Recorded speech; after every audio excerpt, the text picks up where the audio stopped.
Chapter 1. The Last Room on Campus. I should have taken it as a sign when I spilled coffee on my acceptance letter. Middleton University, the so-called Ivy of the North, was supposed to be a fresh start. A place to leave behind the awkward bullied, walked into a locker version of me and become someone cool. Or at least someone with a decent dorm room. Instead, I was standing in front of room 5C in Hawthorne Hall, sweaty, pissed, and holding a key to what the universe clearly intended as my personal hell. The RA had looked genuinely sympathetic. Water damage. Mold. We had to reassign you. You're with Mitchell, Jake Mitchell. And just like that, the fresh start shattered into flashbacks of cafeteria milk cartons dumped on my head.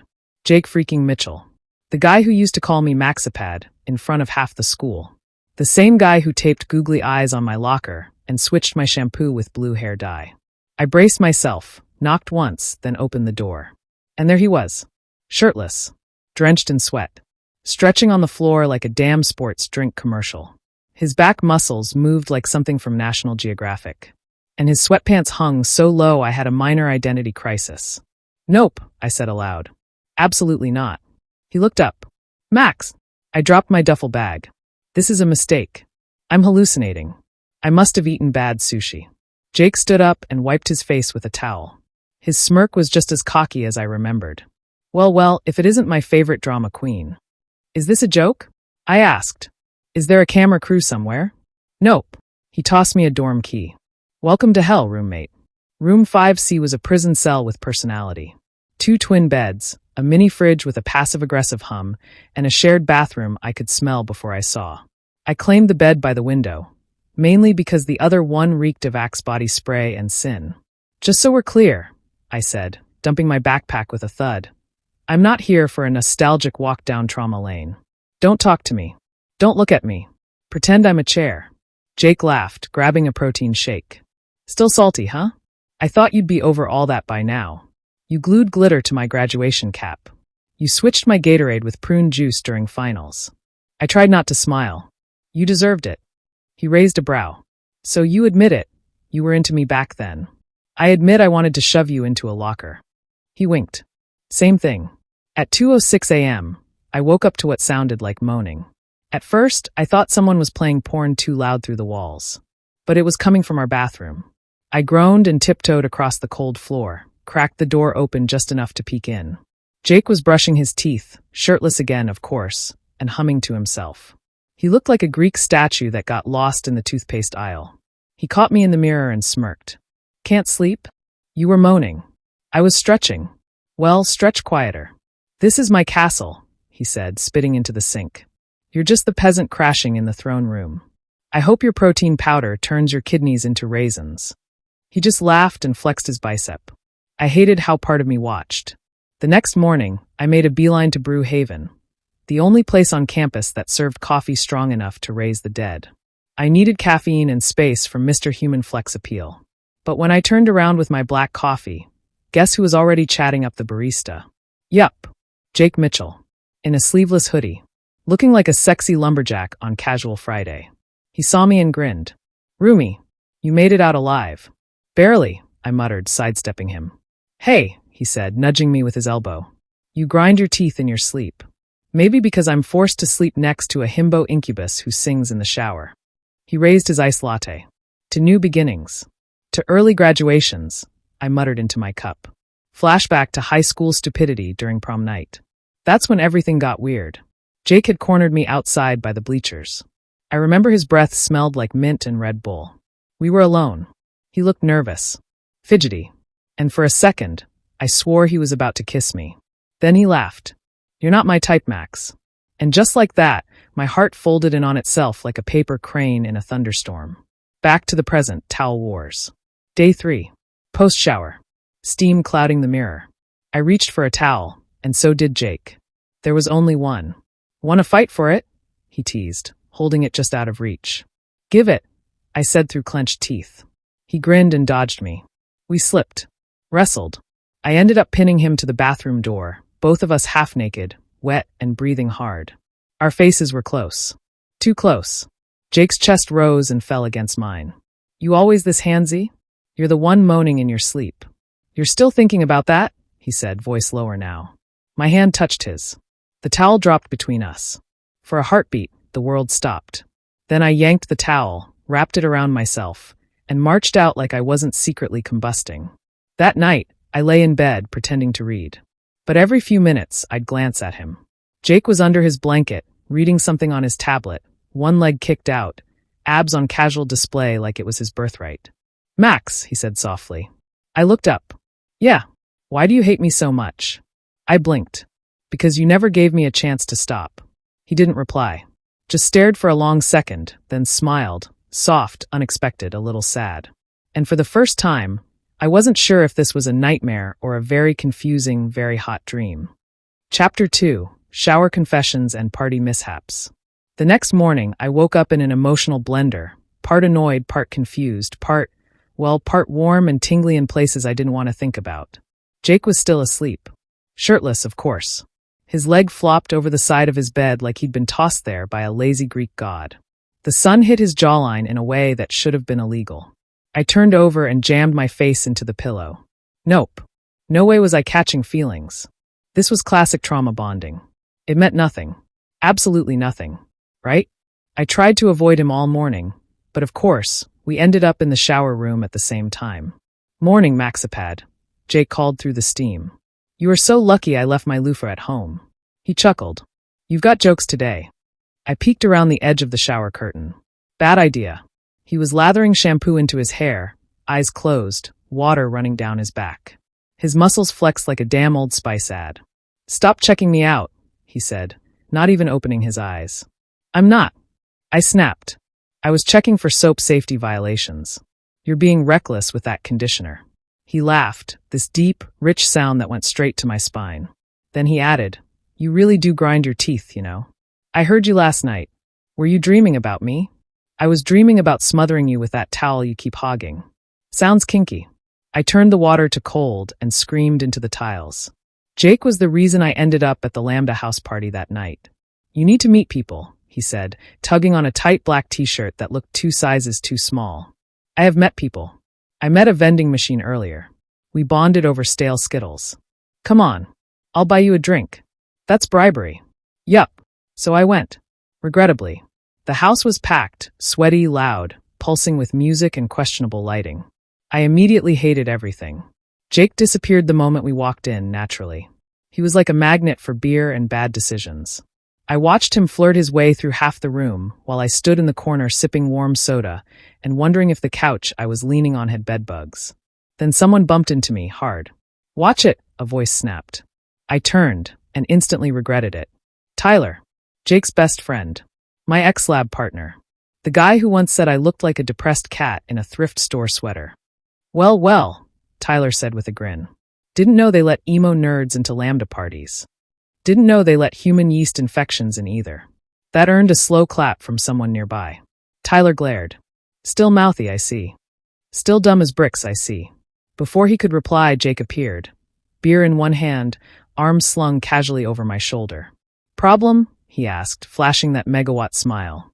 Tyler stared at Jake's hand on me, then snorted. "You babysitting now?" Jake didn't even blink. "Only the ones who are worth it." Tyler walked off, fuming. Jake looked down at me. "You okay?" I swallowed hard. "You didn't have to do that." "Yeah, well," he said, sipping his drink. "He's always been a dick. You didn't deserve that." Something passed between us, something warm and unsettling. I hated it, but also didn't. Somehow, 30 minutes later, we ended up hiding in the upstairs hall closet during a game of drunken sardines. Don't ask how. I blame Jake. "Sure," he whispered, pushing me further into the coats. "They'll hear us. You stuff me in here." "I'm not a marshmallow, Jake." He stifled a laugh, mouth way too close to my ear. "You smell like coffee and cinnamon," he whispered.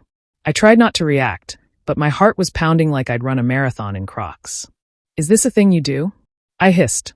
"Flirt with people in dark closets?" "Only the cute ones." I blinked in the darkness. And that's when the door handle jiggled. "Crap," Jake said. "They're coming in." We stumbled, slipped, and I somehow ended up straddling him, face inches from his. Neither of us moved. The people outside opened the door, saw us tangled together, and immediately screamed and slammed it shut. "Well," Jake said, voice breathless. "That's one way to make a statement." Back at the dorm, I paced. Jake sat on his bed, watching me like I was a cat stuck in a box. "You gonna say something?" he asked. "You flirted with me." "Yeah. You stuffed me in a closet." "Also yes." You touched me." He smirked. "You touched back." I froze. He stood up and crossed the room. "Close. Too close." "I know I was an ass in high school," he said, voice quieter. "I didn't know what to do with all of this. With you. So I acted like an idiot." I looked up at him. "And now?" He took a breath. "Now I think maybe I want to kiss you." I stared. "Max," he whispered. My mouth was dry. "Try it and die." He grinned. "So not a no?" I shoved him away and dove under my blanket. But my face was burning. My heart was racing. And when I heard his soft chuckle from the other side of the room, I didn't stop smiling for a long time. Chapter 3: Mixed Signals and Midnight Truths. The next day, I woke up with a hangover and a Jake over. You know, like a hangover, but with extra emotional whiplash because the guy who used to shove you into lockers now wants to kiss you. I blinked at the ceiling like it owed me answers. Jake was still asleep, sprawled across his bed like he'd been dropped there by the sleep gods. One arm hanging off the side, a tiny smirk on his face like he'd just dreamt something criminally attractive. I buried my head under my pillow and groaned. Hawthorne Hall had a community kitchen, which meant it smelled like burnt popcorn and Axe body spray 90% of the time. I was halfway through microwaving leftover pasta when Jake strolled in, shirtless, again of course. "Morning, Chef Boyardee," he said, ruffling my hair. I dodged him. "Personal space is not a suggestion, it's a law." He raised his hands. Okay. No touchy." "Got it." I stirred my pasta, trying to ignore the way his sweatpants dipped dangerously low. He grabbed a banana and leaned against the counter. "So about last night." "We don't talk about closet incidents," I interrupted. "That's the new rule." Jake bit into the banana slowly. Seductively. I glared. "You're doing that on purpose." He grinned. "You really think I'm that evil?" "Yes." Pause. He pointed the banana at me. "Fair." Later that day, I went to the library to get actual work done. No hot him boss. No closets. Just me, my notes, and a triple espresso shot to the soul. Except Jake was already there. At my table. With 2 coffees and that annoyingly charming grin. "I brought peace offerings," he said, sliding one toward me. "And I promise not to flirt." I stared at the coffee. Then at him. "Fine. But if you so much as wink at me, I will throw this entire table." We studied. Quietly. For a full 30 minutes. Which was weirdly nice. But then he leaned over to grab his charger, and his hand brushed mine, and I short-circuited like a Wi-Fi router in a thunderstorm. We froze. His fingers lingered. And for a second, the air was thick with tension. "You ever think about how different things would have been," Jake said softly, "if I'd just figured myself out sooner?" I swallowed. "No, because I didn't think you thought about stuff like that." He chuckled, but it sounded hollow. "Well, I do. I think about you. More than I probably should." Before I could answer, a group of students sat down beside us, breaking the spell. Jake sat back, distant now. And I realized something horrifying. I didn't want him to pull away.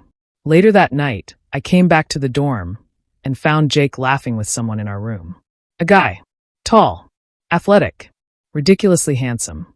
"Oh," I said, freezing in the doorway. Jake stood up fast. "Max, hey. This is Tyler's cousin, Zach.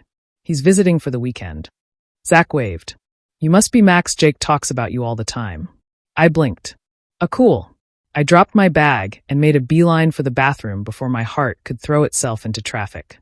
They laughed at something behind me. Something about the way Jake leaned in. Something about the way Zach touched his shoulder. My stomach flipped. When I came out, they were gone. And I hated how empty the room felt without him. I couldn't sleep. I tossed. Turned. Eventually got up, pulled on a hoodie, and wandered out into the quad under a blanket of stars. I found Jake on the bleachers behind the gym, hoodie over his head, knees pulled up. He looked up when he saw me. "Can't sleep either?" "Nope," I said, sitting next to him. "Too many thoughts. Not enough NyQuil." He laughed softly. Silence. Then, "Is Zach your type?" I asked, trying to sound casual. Jake turned to me. "Are you jealous? Of a guy who has perfect hair and a symmetrical face?" "No way." His smile faded. "Zach's straight. And dating some guy in New York. He just needed a place to crash." I blinked. "Oh, you were jealous," Jake said, nudging me with his knee. I was confused, I muttered. About. I looked down at my hands. About what this is. Jake was quiet for a long moment. Then, so softly I almost didn't hear him, he said. I think I like you. I looked up. He leaned in. I didn't stop him. Our lips brushed just once. Barely there. But it was enough to send my heart galloping like a caffeinated squirrel. He pulled back, searching my face. You're not going to punch me, right? No, I whispered. But I might panic and run away. He smiled. That's fair. I stayed. And for the first time, the silence between us wasn't awkward. It was safe. Chapter 4. Game Night, Jealousy Fights and Accidental Cuddles. It's weird how one almost kiss can turn your brain into microwaved oatmeal. I woke up the next morning feeling unsteady. Like someone had knocked the floor just slightly off-center. Jake, for once, wasn't in the room, which was both a relief and a disappointment. It was easier to overthink when he wasn't around. But it was also lonelier. Stupid heart. That evening, our suite mates hosted a board game night. One of those chaotic bonding things with too many snacks, not enough chairs, and at least one person who treated Monopoly like blood sport. Jake sat next to me on the floor, thigh touching mine. That casual, I don't notice but I definitely do touch. I tried not to spontaneously combust. He leaned over during Cards Against Humanity and whispered, You okay? Peachy, I said, playing the card that read, that awkward moment when your roommate walks in on you watching gay anime and stays to watch. Jake snorted. Topical. We were that pair all night. Finishing each other's jokes, cracking up when no one else did, leaning in just a little too close. At one point, someone muttered, Just kiss already, under their breath. I pretended not to hear it. Jake smirked. He definitely heard. About halfway through the night, a guy named Darren from down the hall started flirting with me. Hard. He was tall, wore a crop hoodie that read Emotional Damage Dealer, and smelled like expensive bad decisions. Jake froze when Darren sat beside me and draped an arm over the back of my chair. Didn't know you were into board games, Darren purred. Didn't know you were into math majors, I deadpanned. I'm into problems I can solve, he said with a wink. Jake didn't laugh. He didn't speak at all. And when Darren leaned in to whisper something in my ear, Jake stood up so fast he knocked over a bowl of popcorn. Oops, he muttered, brushing past us. Need air. I frowned. Excused myself. Found him outside on the balcony, gripping the railing like it had insulted his mother. You good? I asked. He didn't look at me. Yeah, just forgot how loud Darren's voice is. I joined him, arms folded. You jealous? Jake finally turned to me. Should I be? No, I said, voice low. Because Darren didn't make my heart stutter the way you do. His breath hitched. And just like that, the tension came crashing back, thick, hot, magnetic. But before either of us could say another word, someone shouted, Truth or dare time? We both groaned. Back inside, the game devolved fast. By the time it reached us, Jake got a dare. Give Max a lap dance. I choked on my soda. Jake just grinned and stood up. I could refuse, he said. But where's the fun in that? Jake, no, wait. Too late. He straddled my lap, smirking like the devil himself. Everyone screamed with laughter. My soul left my body. He moved his hips once, slow, exaggerated, and I yelped like a dying bird. I hate you, I whispered. He leaned close, lips near my ear. Do you? My entire body was vibrating like a phone on silent mode. Then mercifully, it was over. He winked, got off me, and sat down like nothing happened. I stared at the ceiling and begged the universe to strike me down. Later that night, after everyone left, we collapsed on our beds in exhausted silence. I was still red, still reeling. Jake turned out the light. You okay? He asked, voice soft. Emotionally crippled but still breathing. He chuckled. You're fun to tease. You're infuriating. Silence. Then a rustle. Hey, Max. I turned toward him. Yeah, I meant what I said. I do like you. My breath caught. I don't know what we are yet, he continued. But I want to figure it out. With you. Okay, I said. A pause.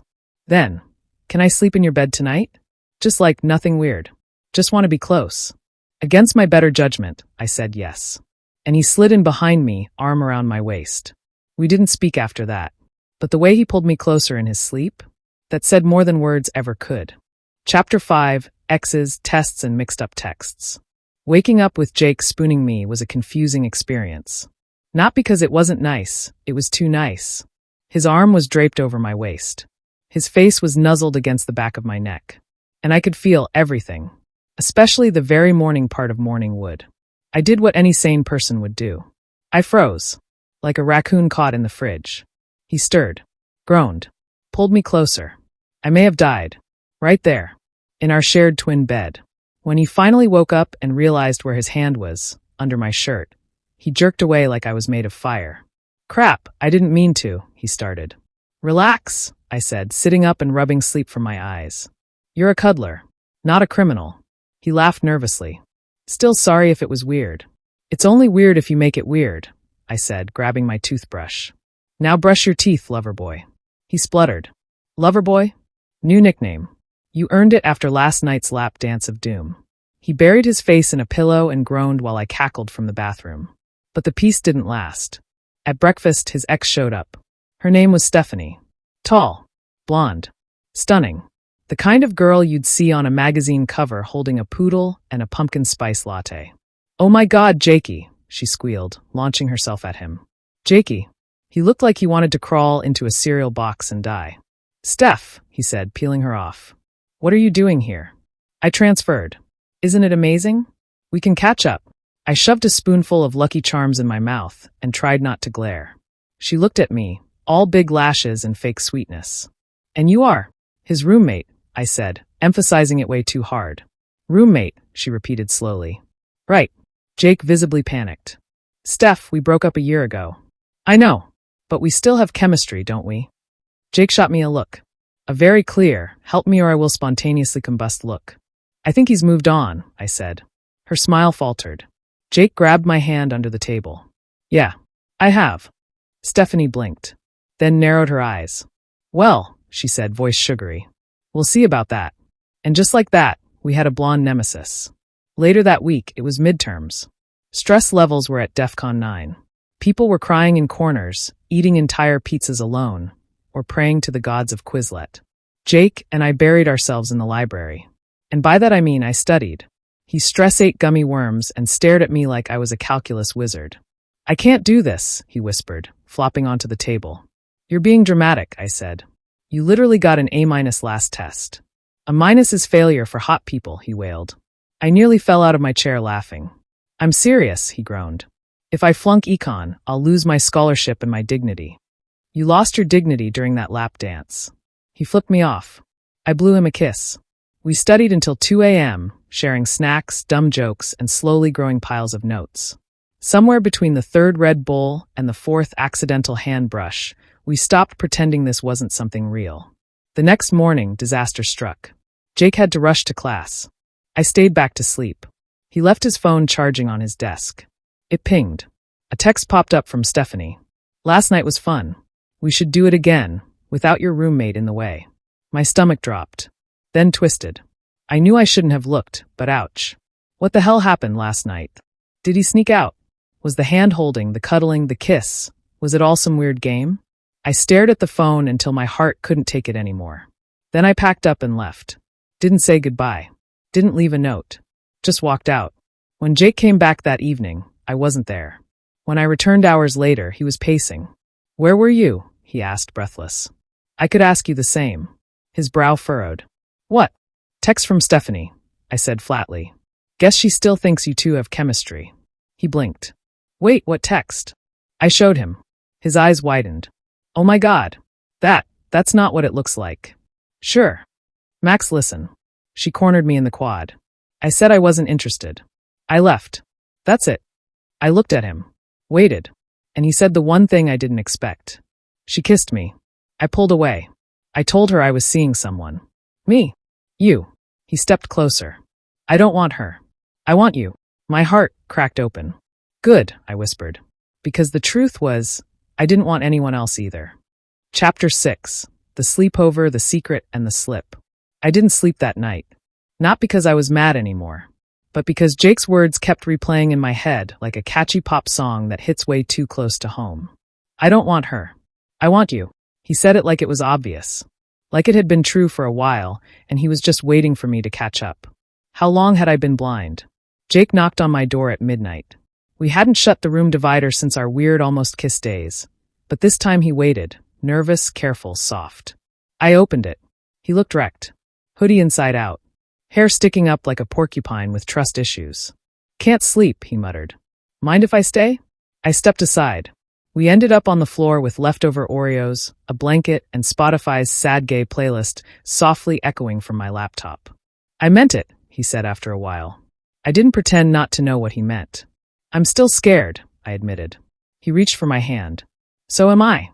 But I want this. Whatever this is." He squeezed my fingers. "Me too." At 1 a.m., we migrated to my bed again. By now, it wasn't even weird. It was comfort. This time, I turned to face him. We talked for hours about everything.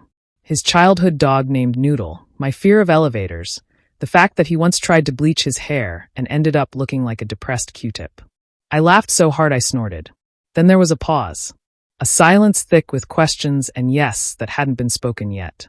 And then he kissed me. Not a maybe kiss. Not a drunk dare or a joke.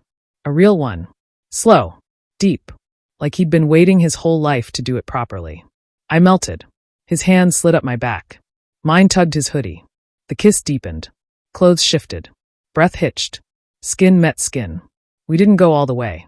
But it was spicy enough that my blanket probably has emotional trauma now. Afterward, we curled into each other. Warm. Breathless. Jake whispered, "You taste like Oreos." I shoved him. "Romance is dead." He laughed into my neck. "Not if I'm with you." The next morning, I was still wrapped in Jake's arms when my phone buzzed.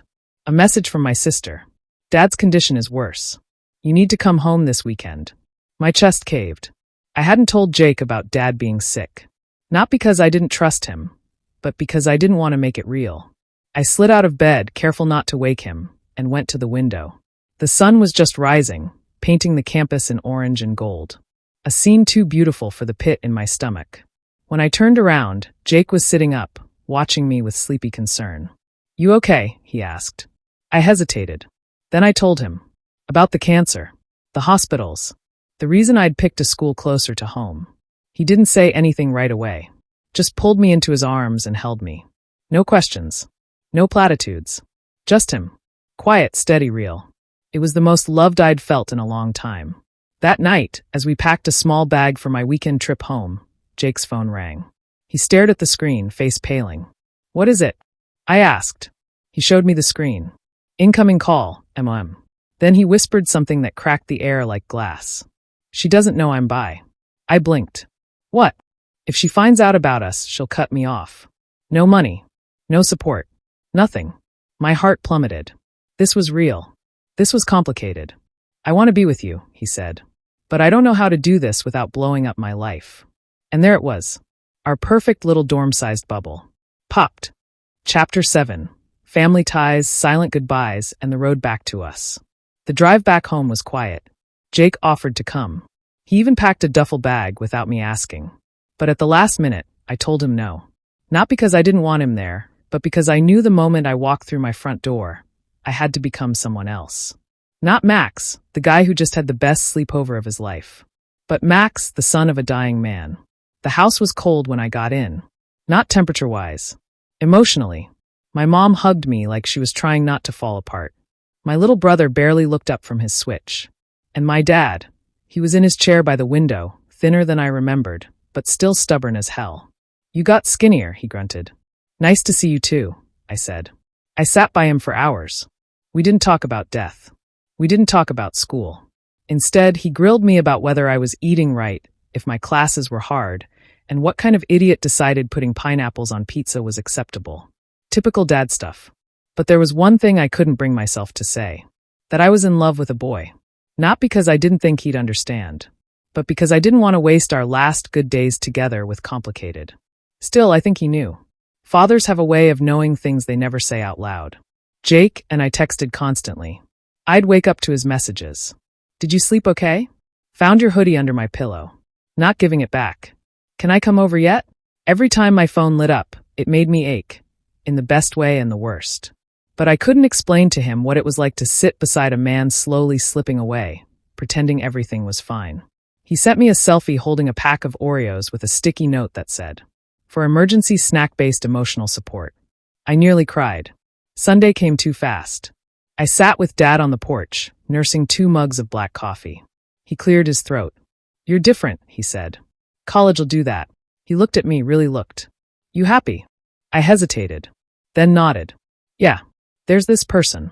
He smiled, small and sad. "That's good. Don't wait too long to tell them." He didn't say him or her. Just them. And somehow that said everything. I got back to campus Sunday night. The dorm was empty. Jake wasn't there. No texts. No notes. Nothing. Panic crawled up my throat. Had something happened? Had he changed his mind? Then my phone buzzed. "Jake, in the art room. Come find me." When I got to the art room, he was standing in front of a canvas. It was huge. Messy. Unfinished. And it was us. Him and me on the dorm bed. Laughing. Reaching for each other. A moment frozen in time, captured in vibrant, emotional brushstrokes. "I didn't know how to say it," he said softly. "So I painted it." I walked toward him, heart hammering. "This is too much?" he asked. "No," I breathed. "It's perfect." He finally looked at me. And I knew. I just knew. No matter how scary his family was, no matter what mine was going through, we were real. Messy. Scared. Imperfect. But real. And real love, it fights. So I kissed him. Right there in the middle of the studio. Paint on his hands. Tears on my cheeks. Music blasting from someone's speaker down the hall. Chapter 8. Move out day, makeouts, and the messy beauty of forever. Dorm rooms are weird. They're temporary by design, but somehow they soak in every late-night laugh, every fight, every dumb inside joke and quiet moment of staring at the ceiling wondering what comes next. Jake and I had lived in ours for just 9 months. But it felt like a lifetime. Move-out day started like a sitcom. I was trying to shove everything I owned into 2 suitcases, a laundry basket, and an old Amazon box. Jake was busy losing his mind over a missing hoodie I may or may not have stolen for deeply sentimental and deeply unwashed reasons. "You stole my hoodie. You stole my heart. You also spilled ramen on my rug. I regret nothing." He tackled me onto the bed mid-fold, and we ended up in a tangled heap of laughter, clothes, and at least 3 packs of emergency gummy bears. God, I was going to miss this. As we cleared the room, I found one of the first things I ever wrote on our shared whiteboard. "Please don't talk to me while I'm eating cereal." Below it, Jake had scribbled in smaller letters. "I will talk to you anytime I damn well please." I smiled. Our beginning had been chaos. But it led here. To us. We stood in the middle of the now empty room. Nothing but echo and dust bunnies left. "Well," I said, heart pounding, "guess this is it." Jake reached into his backpack and pulled something out. A keychain. It was one of those cheap photo booth strips, cut down and sealed in a little plastic case. Us. Laughing. His arms around my neck. Me trying and failing to keep a straight face. "You're stuck with me now," he said, pressing it into my hand. I leaned in and kissed him. Not the unsure kind. The "I choose you even when it's hard" kind. As if things weren't emotional enough, Jake turned to me before we left and said, "Hey, so, my mom's meeting us for lunch." I nearly choked on my own tongue. "What?" "She doesn't know everything yet," he said quickly. "But she knows you're important to me. That's a start, right?" I nodded, barely breathing. He squeezed my hand. "Don't worry. She's not as scary as she looks." She was. At first. But by the end of lunch, she was laughing at my jokes and handing me Tupperware like I was already family. Progress. On the way back from lunch, Jake's phone buzzed. He went quiet, then slowly turned to me. "You remember that art scholarship I applied for on a dare?" I blinked. "The one you submitted the painting of us for?" He nodded. "They want to fly me to New York. Full ride. 2-year program." My stomach dropped. This was his dream. But it was also far. Like very not dorm room far. "What are you going to do?" I asked quietly. He looked at me. Then he smiled. "Take it. But only if you come with me." So here we are. Standing outside the dorm for the last time. His bags are by the Uber. Mine too. Our old RA is yelling at someone about a missing microwave, and someone's blasting Graduation by Vitamin C out their window like it's 2004. "Ready?" he asks. I look back at the building. The window where we used to wave at each other. The door he once locked me out of in nothing but a towel. The hallway where we had our first stupid fight over Pop-Tarts. I turn to him and grin. "Let's go ruin New York together." He grabs my hand. We run. And just like that, our dorm days end. But our story? It's just beginning.